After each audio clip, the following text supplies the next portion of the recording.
Hello everyone, I'm Xiao Gang. In this chapter, we'll take a brief look at timers. Timers should have been used a lot in blueprints. They are very convenient to use and are generally used to execute an action after a certain delay or period of time. For example, we can use a timer to implement a short period of invincibility. I start a timer, then set a boolean, for example. Be muted for invincibility, right? Or infinite health, infinite mana. Then after the time is up, I cancel the boolean. So this is actually a common application of timers, or you want to cause some timed damage. So when we are doing some basic gameplay, timers are very useful, but you should know that some of these features, if you use timers to do them, it's very good, because the timer executes on the main thread. For example, if I have 10 actors in the scene, then these 10 actors each need to calculate, for example, health regeneration per second. They regenerate 1 health point per second, and they will have some things like cooldowns or CDs if you use timers for everything. This is a very resource-intensive, very high consumption, the correct approach. Actually, you should use our JAMA playability. This GAS framework, because using the GIS framework makes it easy to trigger interactions between abilities, induction, compatibility, blocking, these various basic implementation functions. Things like cooldowns, it's very basic. Or consume these TV timer. It is indeed very useful at the very beginning. And now I want to emphasize to you, that is, there are things that you cannot do with a timer. That is to say, anything that is particularly resource intensive, you cannot do the correct approach. You should start a multithread to do it. So what things are more resource intensive? For example, if you have a 20 megabyte save file or a save file of several hundred megabytes, this kind of scenario often appears in digital rigging. It will give you a file, and this file is several hundred megabytes, and it's all three-dimensional coordinate information or information about some feature points. So you cannot use a timer to update it or read this information. Because the timer runs on the main thread, just reading this table could take several seconds or tens of milliseconds. Then the delay for that frame would spike immediately. So you cannot use a timer for this. What else cannot be done with a timer? For example, accessing a database. For instance, accessing our message library, and then you need to query some data or modify a piece of data. At this point, you should not use a timer to do it, because querying and modifying are actually asynchronous operations. If you make them synchronous, then your main thread will also be blocked. Common examples like TCP, UDP, HTTP, webhook. None of these should be done using a timer. Of course, since they have already encapsulated HTTP and WebSocket, they're sending and receiving into the main thread. But you need to note that the actual processing is still handled in other threads because it is and so this is about timers. You can use timers, but don't use too many of them. So that's the situation. Let's take a look at this document. This timer is not in Jiajia's document. It is in the gameplay framework section, but it is a very important part. So timers have several characteristics. It is the FTimerManager class, and it is attached to a game instance object in a scene. Actually, we often use SetTimer or SetTimerForNextTick, things like that. They have some overloads that can pass in some of our functions or function pointers, and we can set several parameters for it. For example, how long to wait before it starts. Then what is the interval time? These are all blueprint knowledge. If you are interested, you can also check the section below. It might be about how to use blueprints. Here we only emphasize some issues that you need to pay attention to. So what is particularly emphasized here is, for example, there is an object in my scene. I set it to 10 seconds later. If this object performs an action, then after I create the timer, before 10 seconds have passed, at the second or third second, it gets destroyed. Then in fact, this timer will automatically cancel. The handle will become invalid. Pay attention to this feature. Then you can think of the actor as being like this. So the actor is actually attached to the world time. It is attached under the world level.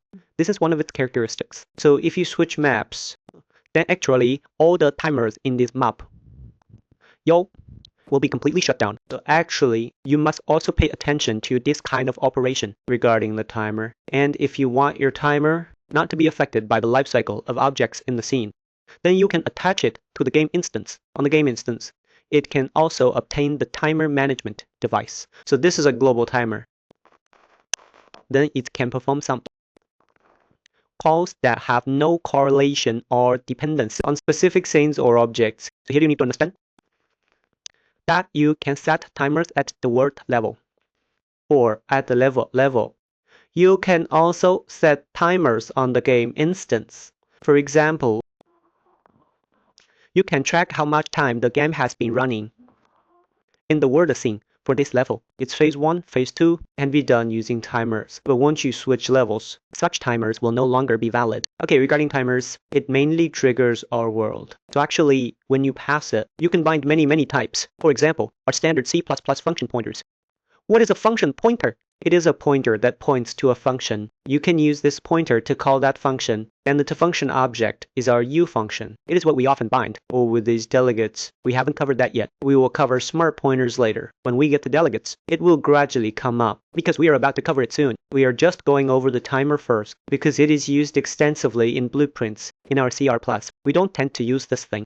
As for the timer, there are some common parameters. You definitely have a timer. You can pause it, resume it, and also cancel it. Right. And when we pay attention to your timer, you must get this handle. The meaning of this handle is your timer. If you get rid of this giant handle, that is, you didn't save it, you won't be able to cancel or pause this timer. And when you don't need it, please directly clear this timer through this giant handle. And here I want to emphasize, you can set it to execute this operation on the next frame. Then it actually drops the sig. And then there is no handle here because it executes on the next frame. So for a normal sig timer, there is a handle here. And we can also, sometimes we don't want this object to be destroyed, but I want all the timers on this object to be cancelled. Then you can use clear our timer for object to call it. So here an actor is declared, then here through the world, because an actor needs to be, then get this timer sensor, and then this timers, then here a handle is passed in. As for this handle, it will correspond to the handle of this timer, or we can call it vid, that's fine too. Then I'll write it here for you. Then you can query it. Then this place is passing in its own instance object, and then which parameter is to be executed, triggered for execution. So obviously, it is called every second, and it's 2.0. It will call this thing after 2.E1 seconds. Then when the number of times it is used reaches a certain number, then we can clear it. Then you can perform some operations.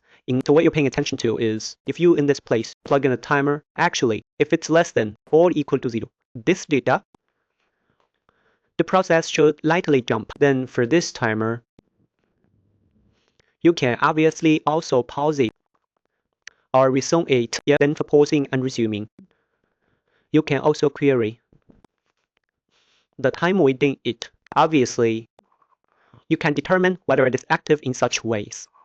Specifically, you need to get this. What time of energy? This return class is fine. Then this is one of its the current interval time of the right meta. Yes, actually, sometimes we'll make such a design. For example, this buff, it might be after 1 second, after 3 seconds, or after 7 seconds. It might be irregular. In that case, this time is actually not easy to set. You can do a recursion each time. Each time you trigger your callback, clear the current timer, then set a new timer for it. Then this place can access it. The execution, okay, no problem. So that is to say, then the timer is only used on our main thread. It can perform in the scene on our MG, or actor, or pawn, or character for CRUD operation. That is fine. But as long as you are not on the main thread, then you should not access these timers. That will cause problems. It is actually just, and it is not multi-threaded, it will greatly increase the pressure on our main thread. So try to use it as little as possible. It's best to, but using it is also fine. Okay, so that concludes our brief introduction to the concept of timers. Then, in a moment, I'll write an actor class to show you the source code for some basic logic functions of the timer.